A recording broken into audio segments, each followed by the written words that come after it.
Itu Kedung Rantai Mas ini barangkali Mas Joko pernah dengar genosida yang di Pacarjo itu yang PKI itu yang ada yang benar-benar murni kader PKI, ada yang hanya seniman-seniman yang berani Mas? Yuk di pojok.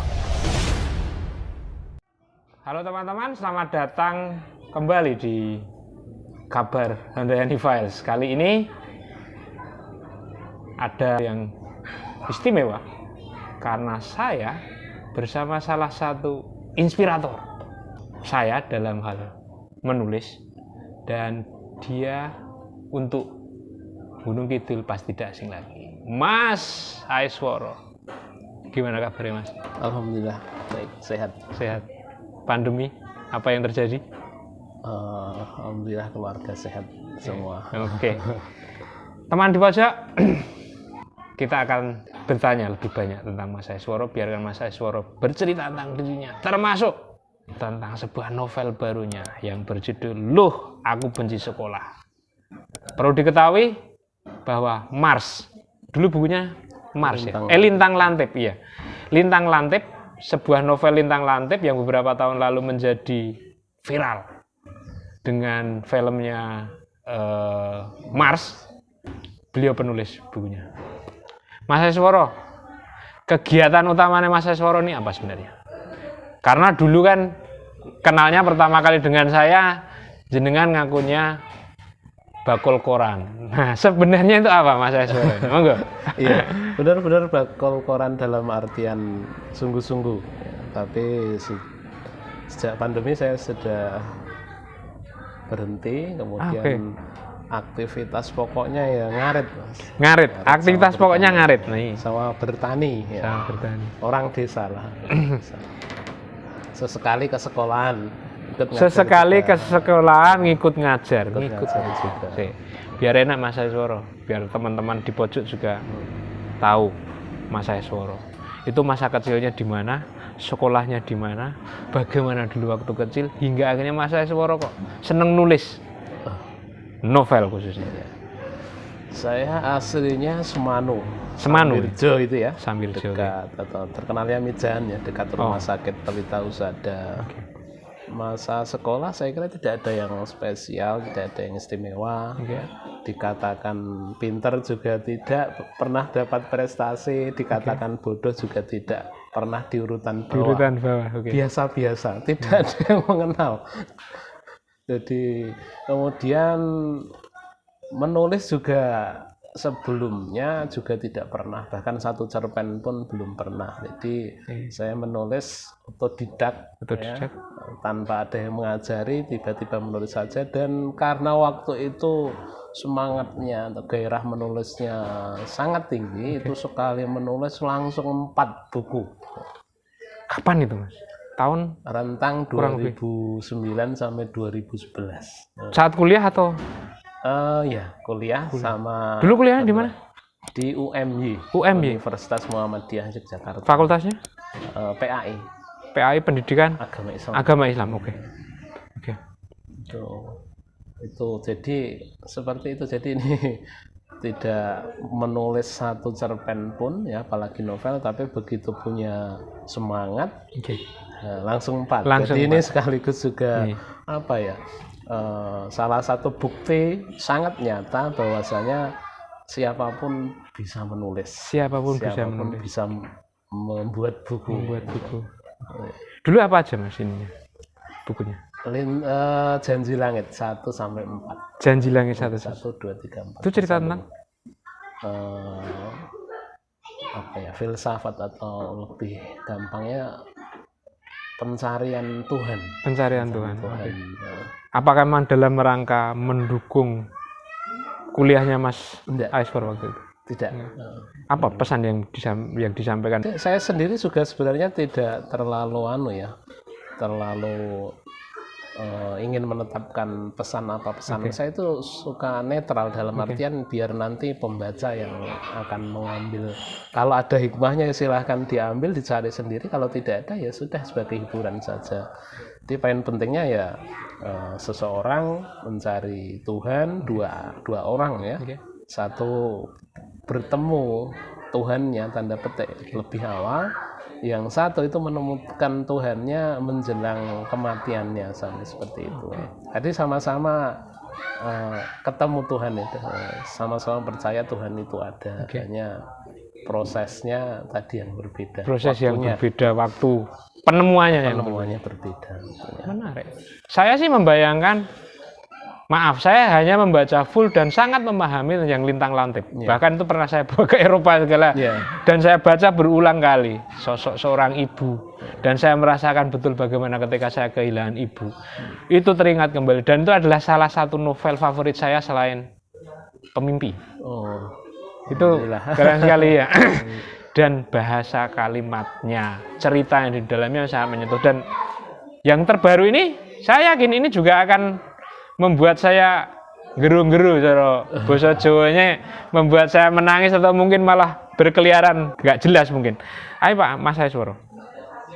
Kalau yang novel 1-4 dulu, yang buku yang Janji Langit itu dulu memang sengaja jenengan saya harus membuat buku, atau hanya sekedar iseng-iseng nulis terus kemudian menjadi 4 seri itu tadi. Kalau waktu itu memang masih tanda petik idealis begitu ya. Awal-awal lah ya. Idealis, kudu jadi buku gitu ya. Nulis juga serius. Kemudian juga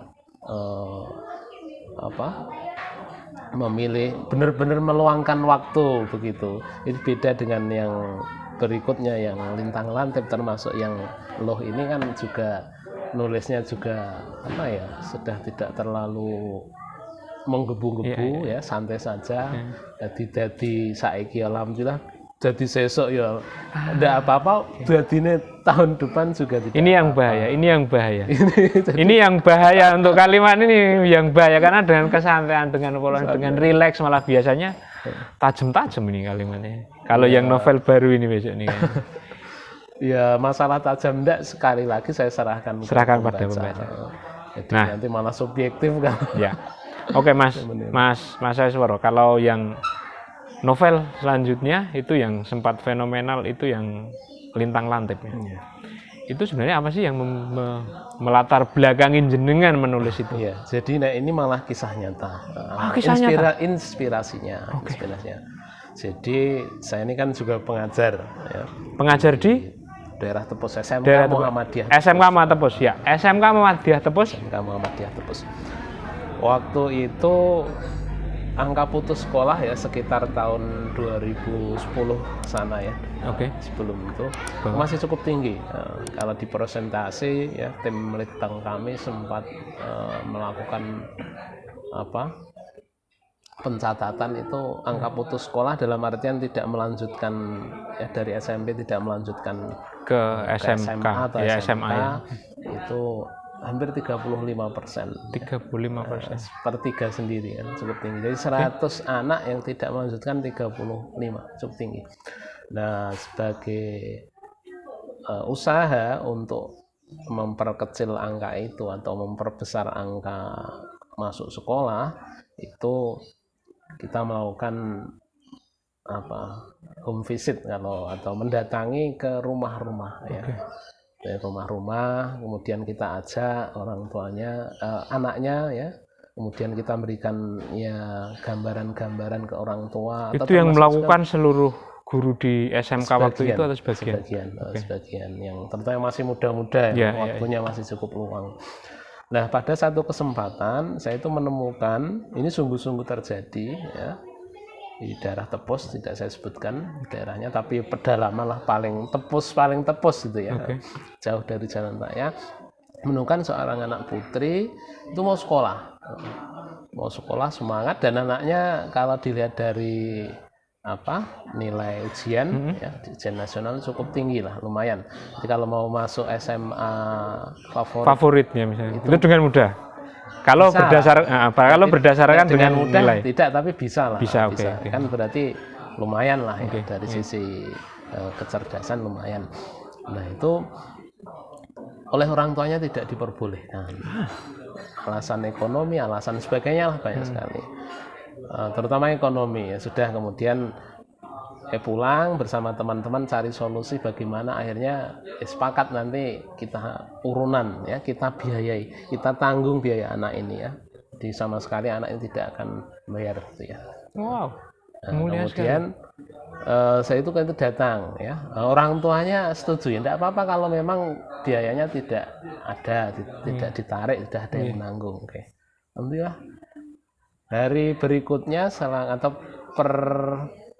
kehadiran saya yang ketiga itu balik lagi orang tuanya, ternyata tidak mau, tidak boleh, tetap tidak boleh, tidak jadi mas, anak saya tidak jadi saya sekolahkan gitu ya.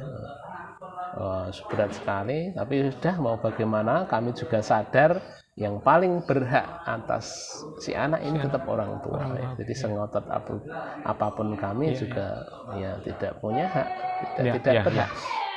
Ya sudah, akhirnya kita ikhlaskan. Nah, sebelum pulang saya itu ingin bertemu lagi ya. Izinkan Bu saya bertemu dengan anaknya sekali lagi aja. Tidak diizinkan. Dan dari ruangan itu saya mendengar di kamar itu ya. Kamarnya waktu itu bilik lah gitu, mungkin ya, kayak bilik. Nah, kamar terlalu mewah mungkin ya. Sentrong, oke. Sentrong. Terdengar suara tangisan ya. Saya yakin itu anaknya itu ya. Tapi tidak bisa, gimana ya? Tidak bisa berjumpa.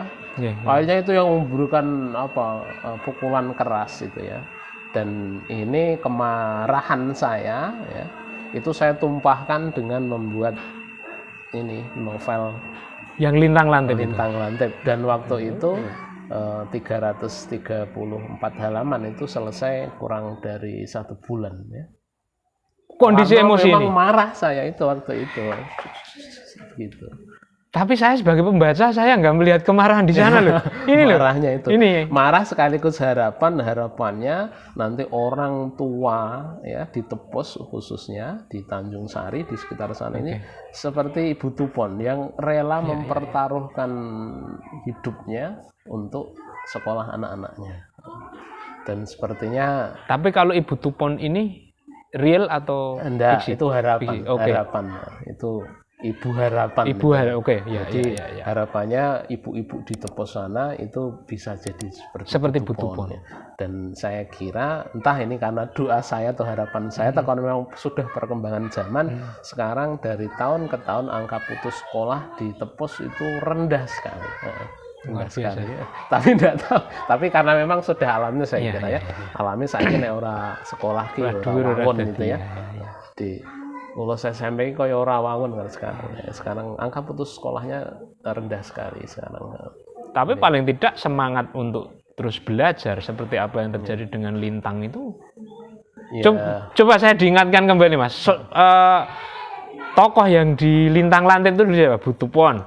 Terus Palupi, Lintang Palupi ya. Lintang Palupi. Sekar Palupi ya. Sekar Palupi. Oh iya. Itu tokoh. Dan ini yang ya kalau menurut saya menemukan keberuntungannya ya, kemudian diangkat ke layar lebar itu. Walaupun dengan segala sesuatunya ya Mas. Tapi ya tujuannya toh bukan itu. Oh iya, juga. Masih ingat berapa eksemplar waktu itu pas booming? Dicetak 4 kali ya. 4 kali, ya. Kemudian setelah itu cetak lagi tapi hanya cetak sendiri gitu. Cetak 2 kali lagi ya. Walaupun tidak sebanyak yang dulu-dulu. Tapi tetap luar biasa. Gunung Kidul penulis novel luar biasa. Ada sih beberapa seperti Tasaro, Mas Tasaro itu juga penulis sungguhan kalau itu. Nah itu. Tapi kan saya nggak dekat sama beliau. Mungkin suatu saat. Kami bisa ketemu. Kita kayaknya mulai ketemu itu di penulis Negeri Batu apa ya Mas ya? Ketika mulai ada penulis Negeri Batu itu, terus kita semakin intens. Kalau nama Aeswara saya sudah mendengar agak lumayan lama lah itu. Terus kalau untuk yang novel terbaru ini Mas? Ini. Saya belum baca. Teman di pojok saya juga belum baca ini. Ininya bahwa ini memang baru rilis tanggal 14 kemarin ya. 14 Agustus 2021 kemarin, masih di masa PPKM kayaknya kemarin. PPKM. Nggak tahu kenapa milihnya di hari pramuka, mungkin di sini memang ada Semangatnya mungkin. semangat pramuka, mungkin salam pramuka. Ini dari judulnya Luh Aku Benci Sekolah. Ini pertama kali saya sih udah yakin Bapak. Enggak, kalau beliau menulis akan kebencian terhadap sekolah, nggak mungkin. Awalnya saya berpikir seperti itu. Tetapi ketika membaca resensinya Pak Arifin ya, yang di seputar Gunung Kidul itu ini persoalan nyata ini sepertinya yang ada di banyak sekolah. Bahkan saya pernah mengalami hal-hal yang sempat ditulis Pak ini, walaupun saya belum baca ini.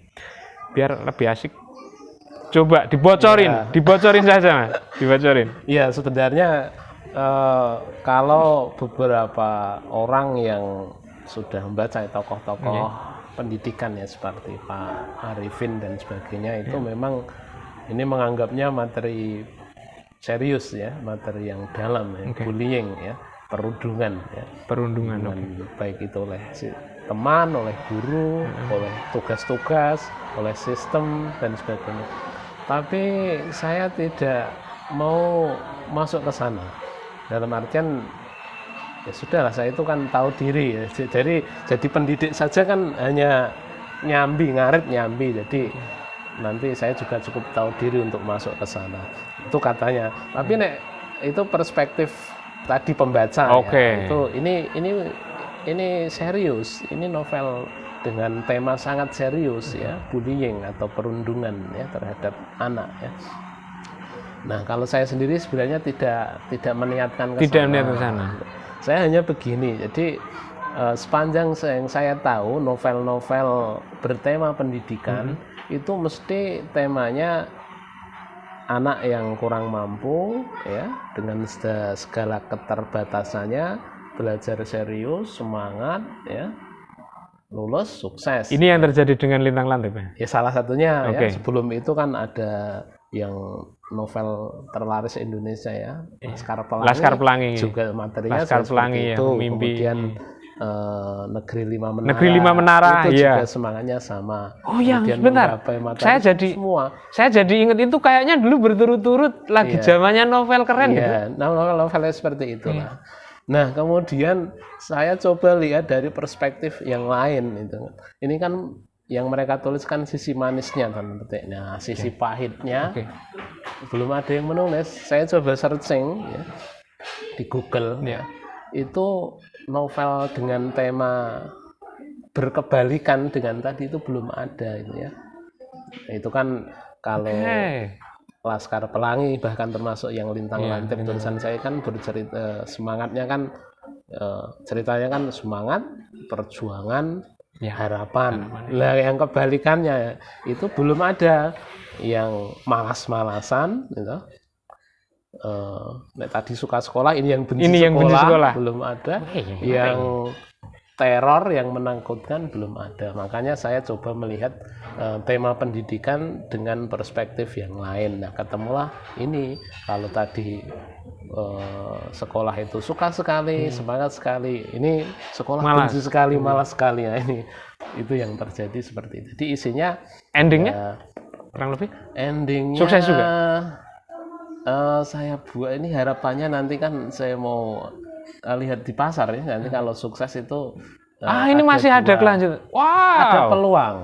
Tapi nanti juga ini disebut mengambang juga bisa, tapi tidak mengambang itu juga bisa. Nanti penutupannya itu dianggap ini udah usah ke sana, udah usah terlalu dalam karena apa itu menjadi tidak menarik nanti. Tapi bahwa intinya apa sih sebenarnya yang menjadikan Mas Aiswara malah justru apakah cuma sekedar ini belum ada yang nulis, aku nulis itu saja. Sesederhana itu saja. Perkara nanti jangan-jangan memberi inspirasi anak-anak yang malas. Bisa jadi bahaya. Makanya bahaya. Mas Heri Wijaya itu penulis kebudayaan itu juga ini bisa memicu kontroversi nih. Tapi ya tergantung juga sih. Ini ada sebuah pesan juga nih dari Muhammad Heri Wijaya, penulis buku kebudayaan juga. Dari judulnya saja sudah memicu kontroversi dan rentan disalahpahami. Saya udah sempat salah paham kan. Namun tak bisa tidak novel ini sangat layak dibaca hingga huruf demi hurufnya. Ini semakin menarik ya. Jadi memang Selain tentang novel, Mas, apa sih sebenarnya yang menjadikan Mas Aesworo ini seneng nulis? Pertanyaannya saya juga enggak tahu. Enggak tahu kenapa bisa suka nulis, juga enggak tahu sih sampai saat ini. Atau kan memang ya ini cara saya cuman bisanya seperti ini. Ya, mungkin pas Seperti saya di pojokan bisanya cuman di pojokan, ya di pojok saja. ya barangkali ya sih. Barangkali itu. Saya juga tidak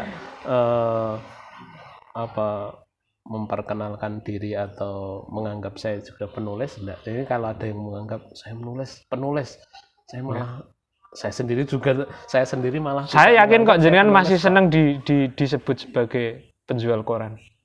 Ya, sekarang sudah enggak? Peternak. Oh, peternak lebah ya. Oh ya, teman-teman, teman di pojok, Mas Aesworo ini selain mengajar, beliau juga beradaptasi. Ini penting.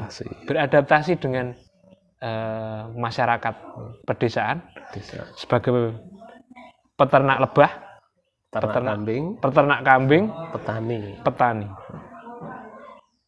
Mas Aesworo ini kalau zaman dulu jenengan itu sudah saudagar nih. Tapi kan kecil-kecilan ya. Dan juga ya. Tapi intinya tetap konsen pada pendidikan ini. Ya, disebut konsen juga. Ya seadanya gitulah saja, seadanya. Kalau memang misalnya nanti sedikit saja kalau begitu. Di SMK ya. Jadi saya juga jadi misalnya di SMK itu nanti ada yang guru, ya saya kan guru fikih atau hukum Islam gitu ya, fikih ibadah. Misalnya nanti ada yang penggantinya yang lebih bagus lah ya dalam, atau yang lebih bagus, lebih berilmu, lebih ini ya sudah, saya rela hati untuk meninggalkan dunia itu. Tapi kan ya namanya tepus kan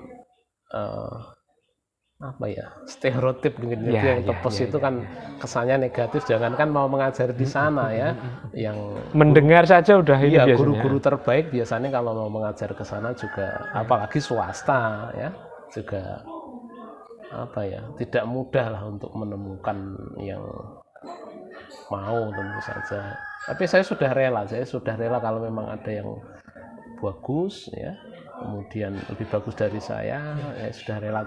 Saya tak benar-benar konsen di ternak bertani. Sampai saat ini belum ada. Jambu masih? Iya. Masih? Iya, jambu masih. Besok luar biasa. lagi panen. Luar biasa. Nanti luar biasa. Basuki ya bisa tindak sana lagi.